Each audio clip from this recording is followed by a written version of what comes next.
মনটা একদম ভালো নেই। আজ থেকে ঠিক 2 বছর আগে আমি আমার বাপিকে হারাই, ঠিক এই দিনে। ভাবলাম মন মেজাজ খারাপ করে থেকে কোনো লাভ নেই, কারণ বাপি আমার কাজটাকে খুব পছন্দ করতো। তাই কাজেরই ডিসপ্যাচ ডায়েরি নিয়ে এলাম।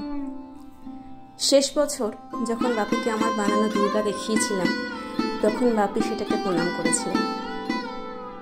তাই আজকেও দুর্গা রয়েছে আমার ডিসপ্যাচ ডায়েরিতে, এবং আমি মনে করলাম যে ডিসপ্যাচ ডায়েরিটা আজকেই আমি শো করাই। কারণ এডিট করা সেটা একটা সময়ের সাপেক্ষ ব্যাপার।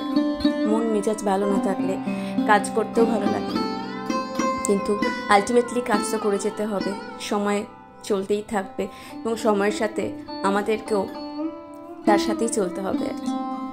এটাই নিয়ম, এটাই জীবন। হয়তো আজকে আমার গলাটা একটু চোখ লাগবে, তো তোমরা একটু ম্যানেজ করে নিও। এটাই আমার লাস্ট ডিসপ্যাচ ডায়েরি এই সপ্তাহে, এবং আগামী সপ্তাহে আরেকটি ডিসপ্যাচ ডায়েরি থাকবে, সেটিও দেখো।